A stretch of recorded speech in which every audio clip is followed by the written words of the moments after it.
આપણે પથરીનું કેવું છે કે ગુજરાતમાં એક સ્ટોન બેલ્ટ કહેવાય કે જ્યાં પથરીના પ્રોબ્લેમ બહુ જ વધારે પડતા હોય છે. એમાંનું એક સૌરાષ્ટ્ર છે, બીજું મધ્ય ગુજરાત છે. જે પથરી બને છે હાર્ડ, હવે એને અમારે લેઝર જેવા અત્યાધુનિક એનર્જીવાળા મોડ કે પછી સ્પેશિયલ શોક વેવથી તોડવા પડે, ત્યારે એના ભૂક્કા કરીને અમે કાઢીએ છીએ. હવે એ અમને કોઈ રીતે માનવામાં નથી આવતું કે જાતે ડાયરેક્ટ નીકળી શકે. ત્યાં પછી ઘણા એવું માનવામાં આવે છે કે આલ્કોહોલ લેવાથી પથરી નીકળી જાય કે જવના પાણી. બેઝિકલી એ બધા ડાયુરેટિક્સ છે કે જેના લીધે કિડનીમાં યુરિન પ્રોડક્શન ફાસ્ટ થાય, એટલે તમને વધારે વાર યુરિન જવું પડે, એટલે પથરી નીકળવાના ચાન્સ વધી જાય. આ એક કન્સેપ્ટ સાથેનું સાયન્ટિફિક રીઝન છે. સાહેબ, લોકો એવું પણ ચર્ચા કરે છે કે એક વખત પથરી થઈ, ઓપરેશન કરાયું એટલે ફરી થઈ જાય છે. ના, એટલે જેમ આપણે વાત થઈ કે સ્ટોન એનાલિસિસ દરેક પથરીનું થવું જ જોઈએ, એના પછી આપણને ખ્યાલ આવે કે ભાઈ કયા ટાઈપનો સ્ટોન છે. નમસ્કાર, આપ જોઈ રહ્યા છો યુટીસી ન્યૂઝ. આજે વાત કરીશું સ્વાસ્થ્યની, અને જ્યારે આપણે સ્વાસ્થ્યની વાત કરતા હોય તો આજના સમયમાં કિડનીથી જોડાયેલા જે રોગો છે, પેશાબના લગતા જે રોગો છે, તેનું પ્રમાણ ખૂબ જ વધી રહ્યું છે કે પછી લોકો હવે અવેર પણ થયા છે. પહેલાં આવી બીમારીઓને લોકો ઘરગથ્થુ ઇલાજમાં જ ખપાવી દેતા હતા, પરંતુ જ્યારથી લોકોને ગંભીરતા દેખાઈ છે ત્યારથી હવે લોકો હોસ્પિટલ પણ જવા લાગ્યા છે. આજે આપણે આ જ બધી વસ્તુઓ પર વાતચીત કરીશું, અને આપણી સાથે ડૉક્ટર મિકીર પટેલ છે, જે યુરોલોજિસ્ટ છે, અને આના લગતું ઘણું બધું એમની પાસે છે, અને એ જ આપણે આજે જાણીશું. સાહેબ, સૌથી પહેલાં તમારું સ્વાગત છે. સાહેબ, યુરોલોજિસ્ટ એટલે આસાન ભાષામાં જો અમારા દર્શકોને તમે સમજાવો તો આ શું કામ કરતું હોય ને કેવી રીતે?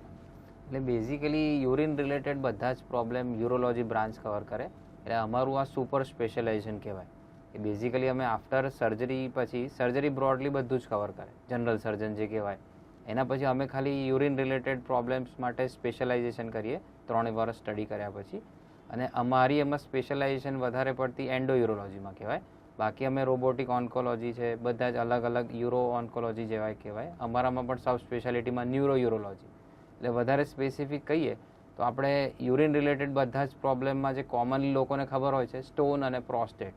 એટલે યુરોલોજી બ્રાન્ચના કોમન પ્રોબ્લેમમાં પહેલાં આવે પથરી અને બીજું આવે પ્રોસ્ટેટ.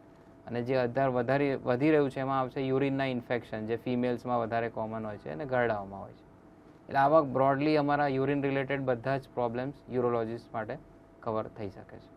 ડૉક્ટર મિકીર પટેલની હોસ્પિટલ છે આત્મન હોસ્પિટલ, અને આ હોસ્પિટલમાં જે સુવિધાઓ છે એના વિશે પણ વાત કરીશું. સાહેબ, જે તમારી હોસ્પિટલ છે એની સુવિધાઓની વાત કરીએ અત્યારે, તો કેમ એ બીજાથી અલગ છે અને શું છે એમાં ખાસ? એટલે અમારી ડેડિકેટેડ યુરોલોજીની જ હોસ્પિટલ છે, અને અમારી પાસે એના રિલેટેડ જે પણ જોઈએ, યુરોફ્લોમેટ્રી છે કે સોનોગ્રાફી છે, પછી આપણે સ્પેશિયલાઇઝ લેબ રિપોર્ટ કરાવવા પડે પ્રોસ્ટેટ રિલેટેડ કેન્સર માટેના, પછી યુરોડાયનેમિક સ્ટડીઝ કહેવાય, અને જે પથરી માટેના ઓપરેશન માટે જે લેઝર અત્યાધુનિક માટે અમે વસાયેલું છે. એટલે બધા જ ઓપરેશનથી માંડીને ઇન્વેસ્ટિગેશન સુધીનું પેશન્ટને વન સ્ટોપ સોલ્યુશન આપણે ત્યાં જ મળી રહે, એ રીતની ફેસિલિટી છે આપણે. સાહેબ, વાત પહેલાં આપણે પથરીની કરીએ તો આ બીમારી અત્યારે ક્યાં છે હિન્દુસ્તાનમાં, ગુજરાતમાં, અને એના લક્ષણો, શરૂઆતી લક્ષણ જો કોઈ ખબર પડે, કેમ કે એ જ્યારે પેઇન થાય ત્યારે તો એ સહન જ નથી થતું, એ પ્રકારનું પેઇન હોય છે, તો આના વિશે થોડું જણાવશો? એટલે જેમ આપણે પથરીનું કેવું છે કે ગુજરાતમાં એક સ્ટોન બેલ્ટ કહેવાય કે જ્યાં પથરીના પ્રોબ્લેમ બહુ જ વધારે પડતા હોય છે. એમાંનું એક સૌરાષ્ટ્ર છે, બીજું મધ્ય ગુજરાત છે. સો આવા જ્યાં પણ બેઝિકલી હાર્ડ વોટર હોય, કે જે પેશન્ટ્સ હાર્ડ વોટર કન્ઝ્યુમ કરે એમને ઓવર ધ ટાઈમ પથરી બનતી હોય છે. એટલે બેઝિકલી એક ટાઈપનું કિડની આપણું ફિલ્ટર ગણી લો, સાદી ભાષામાં સમજાવીએ તો જ્યારે પણ એમાં પ્રેશરથી ફિલ્ટરેશન ઓછું થાય, એટલે આવા જે કચરો જામે એ ક્ષારના ફોર્મમાં ધીરે ધીરે પથરી બને. એ પથરી જ્યારે મોટી થાય ત્યારે પેશન્ટ એની તકલીફ થવા માંડે.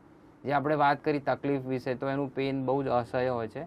એવું કહેવામાં આવે છે કે ડિલિવરી પછી 2nd નંબરનું પેઇન આ હોય છે. એટલે જ્યારે પણ આ પેઇન થાય ત્યારે બહુ જ વધારે હોય છે, અને ઇન્સ્ટન્ટ થોડા ટાઈમમાં એકદમ વધી જતું હોય છે. હવે એની કેરેક્ટરિસ્ટિકની વાત કરીએ તો તમને ક્યારે ખ્યાલ આવે કે ભાઈ આ પથરીનો જ દુખાવો છે? સો એ જાણવા માટે જરૂરી એ છે કે એનું ટિપિકલ જે કિડનીનો દુખાવો થાય એ કમરના ભાગમાં લેફ્ટ સાઈડમાં થાય કે રાઈટ સાઈડમાં થાય, જ્યાં બંને બાજુ એક કિડની આવેલી હોય છે. પથરીના દુખાવા સાથે સાથે તમને યુરિનના લક્ષણો અચૂક થાય, કારણ કે પથરી કિડનીમાંથી મૂવ થઈને સમજો નીચે ટ્યુબમાં ઉતરે, કે બેઝિકલી કિડની છે, બ્લેડર છે, એને વચ્ચે કનેક્ટ કરતી એક 25 સેન્ટીમીટર લાંબી ટ્યુબ આવે જેને અમે યુરેટર કહીએ. હવે જો એમાં પથરી ફસાઈ જાય તો પેશન્ટ એકદમથી દુખાવો ઉપડી શકે, અને સાથે સાથે જો પથરી ઘસારાથી નીચે ઉતરે તો એવા કેસીસમાં યુરિનમાં બ્લડ આવવું, પછી યુરિનમાં બળતરા થવી, અને વધારે પડતું જો પથરી હેરાન કરે તો પછી એમાં એવું બી થાય પેશન્ટને સિસ્ટમ બ્લોક થઈ જાય. બેઝિકલી કિડની એ કન્ટિન્યુઅસ ફિલ્ટ્રેશન ચાલુ જ છે, એટલે પછી જો પથરી વચ્ચે બ્લોક કરે તો પેશન્ટ એનો દુખાવો પડે. કારણ કે ઉપરથી જેમ સમજો સાદું ઉદાહરણ અમે પેશન્ટને આપીએ કે નળ ચાલુ કરો ને આગળ બ્લોક કરો પાણીના ફ્લોને, તો કેવું બેક પ્રેશર જનરેટ થાય. એવી રીતે જ આ તમારા કિડની પર બેક પ્રેશર આવે એટલે દુખાવો વધતો જાય, અને એ બહુ જ વધી જાય એ પહેલાં તમારે એટલીસ્ટ યુરોલોજિસ્ટને બતાવી દેવું સલાહનીય છે. સાહેબ, ખાસ કરીને પથરીની વાત કરીએ તો જ્યારે પણ કોઈને કહીએ કે મને પથરીનો દુખાવો છે તો એક માણસ છોડીને બીજો ડૉક્ટર બની જાય છે અને બધી ઘરગથ્થી સલાહો ચાલુ થઈ જાય છે કે આમ કર, આમ નીકળી જશે, આમ નીકળી જશે. તો આવી બધી વાતોને તમે કેવી રીતે જુઓ છો? એ કેવું છે કે આપણા દેશમાં એક કોમન કન્સેપ્ટ છે કે પથરી જાતે જ નીકળી જાય, અને ઘણાને એવું પણ છે કે ભાઈ પથરી દવાઓથી ઓગળી જાય કે આયુર્વેદિક, હોમિયોપેથિક, પણ એવા અમુક કેસીસ જ સિલેક્ટ થાય કે જેમાં આ બધું નેચરલી થઈ શકે. કારણ કે ભગવાને જે આપણને શરીર બનાવ્યું છે એમાં ઓટોમેટેડ ફિલ્ટ્રેશન પ્રોસેસ ચાલુ હોય છે, એટલે લેસ ધેન 3 mm કે 3.5 mm સુધીના સ્ટોન્સને એમ પણ ટ્રીટમેન્ટની જરૂર હોતી નથી. એટલે એવા સ્ટોન્સ જાતે જ નીકળી જાય. પણ દરેક કેસની જરૂરિયાત એ છે કે સોનોગ્રાફી અચૂક થવી જોઈએ, અને એ સ્ટોન કેટલા છે, કઈ જગ્યાએ છે, અને ફ્યુચરમાં વધી શકે છે કે નહીં, અને એમાં બીજી શું તકલીફ થઈ શકે એવી છે એ ખાસ જાણવું જરૂરી છે. ઘરગથ્થુ ઇલાજ એટલે વધી રહ્યા છે કારણ કે આ સ્ટોન નેચરલી પાસ થઈ જાય છે, અને પેશન્ટને અમે એ જ હોય કે ભાઈ યુરિન માટે પેશાબમાં પથરી નીકળી ગઈ એટલે એમને પણ એવું હોય કે આ જાતે જ મટી શકે છે. પણ પેશન્ટો ક્યાં પ્રોબ્લેમમાં આવે છે કે ઘણીવાર આ સ્ટોન મોટા થઈ ગયા હોય, સમજો 1 સેન્ટીમીટરથી મોટા સ્ટોન જાતે નીકળી શકે એવું હોય જ નહીં. અને ઘણીવાર પેશન્ટોને એવી પણ સલાહ આજુબાજુના પરિવારજનોથી કે એમના નિયર બાયથી મળી રહે કે આટલા મોટા સ્ટોન દવાઓથી ઓગળી જાય. ઘણીવાર એવા વિડીયોઝ પણ વાયરલ થાય છે કે હાથે ચીરો મૂક્યા વગર પથરીઓ કાઢીને બતાવે છે. મારો બીજો સવાલ હતો કે લોકો એવા પણ, એ બિલકુલ ખોટી વાત છે. પથ્થર બેઝિકલી જે પથરી બને છે હાર્ડ હોય. હવે એને અમારે લેઝર જેવા અત્યાધુનિક એનર્જીવાળા મોડ કે પછી સ્પેશિયલ શોક વેવથી તોડવા પડે, ત્યારે એના ભૂક્કા કરીને અમે કાઢીએ છીએ. હવે એ અમને કોઈ રીતે માનવામાં નથી આવતું કે જાતે ડાયરેક્ટ નીકળી શકે. સમજો એ જ રીતે બોડીમાં પિત્તાશયમાં પથરી બને, દરેક જગ્યાએ કાઢવી જ પડે પથરીને જો એ મોટી થઈ ગઈ હોય તો. સો એવા કોઈ નુસ્ખા ને એ બધું બિલકુલ ખોટી વાત છે કે એ રીતે ડાયરેક્ટ પથરી નીકળે. એટલે સાહેબ આજે લોકો કહે છે કે જવનું પાણી પી લો અને સોડા પી લો અને આવું બધું જે વધારે પાણી પી લો એનાથી નીકળી જશે. તો આ જે ટાળવાની વાત છે કે એનાથી જે ટળી જાય સમય, તો એ દુખાવો જો વધતો જાય પછી એ કેટલું ગંભીર થઈ જાય કે? હા, એટલે જેમ આપણે આગળ વાત કરી કે અમુક નાના પથરી સ્ટોન્સ છે એ જાતે જવના પાણી ગણી લો કે બેઝિકલી તમે કોઈ પણ રીતે બોડીમાં વધારે પડતું પાણી એડ કરો, સમજો એ ઓરલી પીઓ કે બોટલ ચડાવીને આવે એટલે કિડનીને થોડો લોડ પડે એટલે ફિલ્ટ્રેશન ફાસ્ટ થાય, એટલે આવા સ્ટોન ફટાફટ વોશ આઉટ થાય, જેને ઘણા ફ્લશ થેરાપી કહેતા હોય છે કે જે રીતે વધારે પાણી ઓરલી પણ પી શકો અને પાઇન્ટ ડ્રીપથી આપો. એટલે એ એક વસ્તુ થઈ. ક્યાં પછી ઘણા એવું માનવામાં આવે છે કે આલ્કોહોલ લેવાથી પથરી નીકળી જાય કે જવના પાણી. બેઝિકલી એ બધા ડાયુરેટિક્સ છે કે જેના લીધે કિડનીમાં યુરિન પ્રોડક્શન ફાસ્ટ થાય, એટલે તમને વધારે વાર યુરિન જવું પડે એટલે પથરી નીકળવાના ચાન્સ વધી જાય. આ એક કન્સેપ્ટ સાથેનું સાયન્ટિફિક રીઝન છે.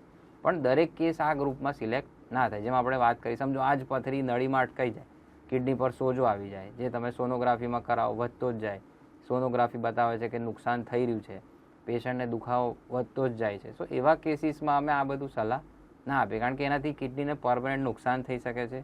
અને 2 કિડની છે એટલે જો બંને કિડનીમાં સાથે પથરી ફસાઈ જાય અને યુરિન અટકી જાય, સો એવા કેસીસ પણ આવું બધું રીતે ટ્રીટ થાય તો પરમનન્ટ પછી કિડનીને નુકસાન થઈ જાય, પછી ડાયાલિસિસનો વારો આવે અને આગળ જતાં કિડની ટ્રાન્સપ્લાન્ટ એ બધું પ્રોબ્લેમ આવે. એટલે બેટર છે કે તમે દરેક કેસને એ રીતે ના સિલેક્ટ કરાય. તમારે કયું પેશન્ટ છે, કેટલા તકલીફમાં છે અને આગળ એની સમસ્યા કેટલી ગંભીર થઈ શકે છે એ પ્રમાણે ડૉક્ટરની સલાહ લઈ પછી આ બધું ઓપ્શન્સ અપાય. સાહેબ, કઈ ટેકનોલોજી બજારમાં આવી ગઈ છે? આ પથરી હોય તો આસાનીથી જો એને રિમૂવ થઈ જાય તો કેવી ટેકનોલોજી છે? એટલે અત્યારે શું છે કે પથરીમાં એટલા બધા લેટેસ્ટ ઇક્વિપમેન્ટ આવી ગયા છે. ટેકનોલોજીમાં ખાસ સ્પેશિયલાઇઝ લેઝર આવે છે. લેઝર એક ટાઈપનું એનર્જી મોડ છે જે સ્ટોનને ઓગાળી જ નાખે છે.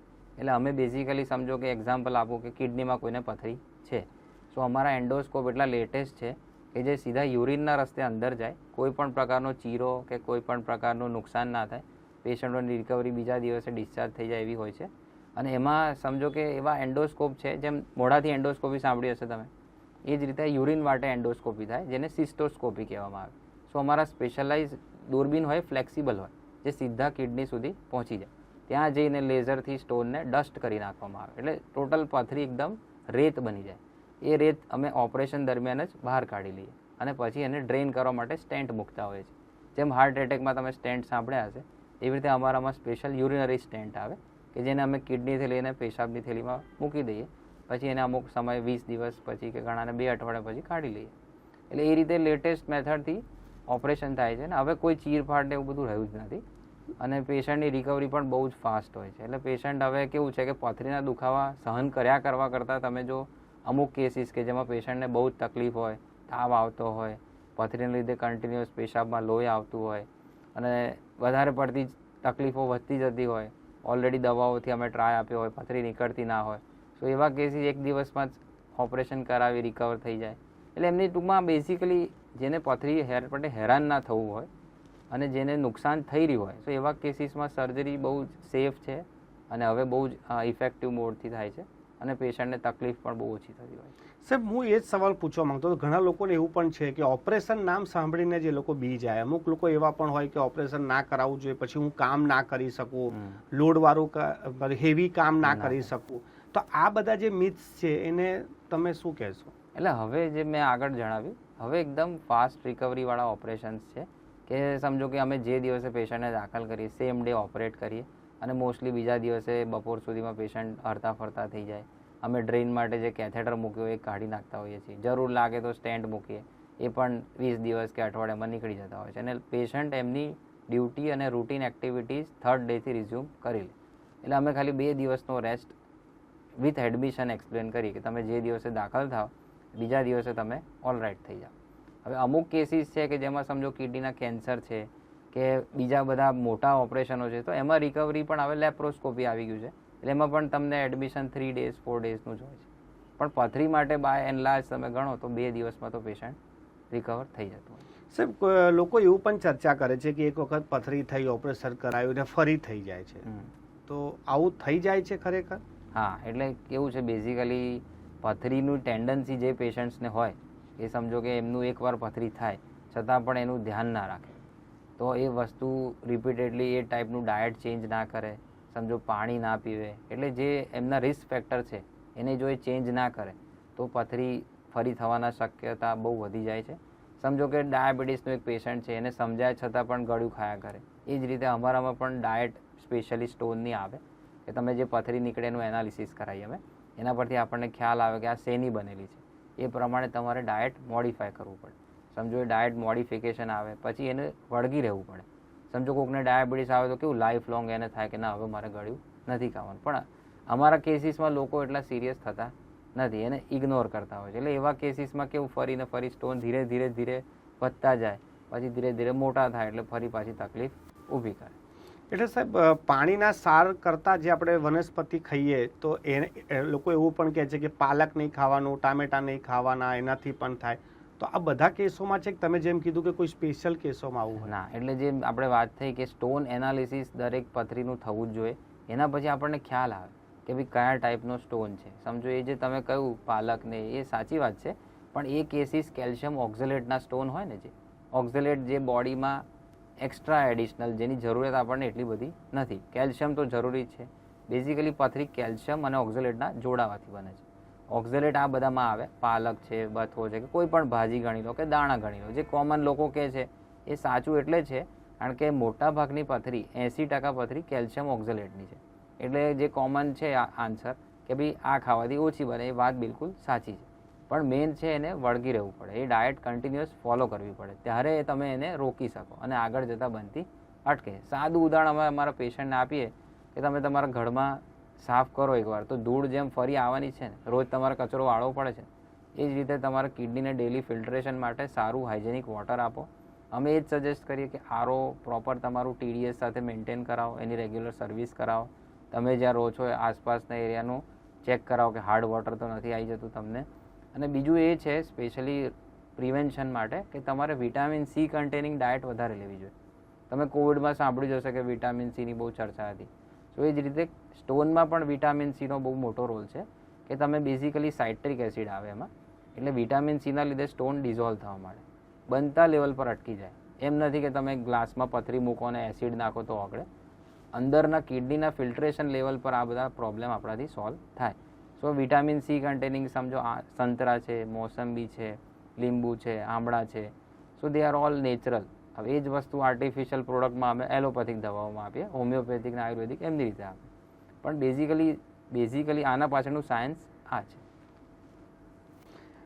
ખૂબ ખૂબ આભાર સાહેબ. અમારી સાથે ચર્ચા કરવા માટે આ હતા ડૉક્ટર મિકીર પટેલ, જેઓ યુરોલોજિસ્ટ છે, અને આજે કિડનીને લગતા રોગો વિશે આપણે વાત કરી અને ખૂબ જ સરસ એક માહિતી પણ એમને આપી છે કે જે કિડનીમાં જો કોઈને પથરી થઈ જાય અને જો કાઢી રાખવામાં આવે તો એની તપાસ જરૂર કરાવી લેવી જોઈએ કે શાનાથી બની છે, અને પછી જો આપણે કાળજી રાખીએ તો બીજી વખત આવું ના થાય. પણ આજની ચર્ચામાં એક વાત તો ખૂબ જ સ્પષ્ટ થઈ ગઈ છે કે જો તમને કોઈ એવો દુખાવો ઉપડે કે તમને લાગે કે પથરી છે તો કોઈ પણ ઘરગથ્થુ ઇલાજ કર્યા પહેલાં એક વખત ડૉક્ટર સાહેબના કહ્યા પ્રમાણે સોનોગ્રાફી જરૂર કરાવી લેવી. પથરી કેવી છે ને કેટલી છે ત્યારબાદ જ તમારે જે ઘરગથ્થા ઇલાજ કરવાના હોય તે કરજો, પણ સૌથી પહેલાં સોનોગ્રાફી કરીને તપાસ જરૂર કરાવી લેજો. તમને પણ કોઈ એવા સવાલ હોય કિડનીના લઈને કે યુરિનના ઇન્ફેક્શનને લઈને કે પથરીને લઈને તો આપ નીચે કોમેન્ટ બોક્સમાં કોમેન્ટ કરજો, જેના જવાબ ડૉક્ટર સાહેબ તમને જરૂરથી આપશે.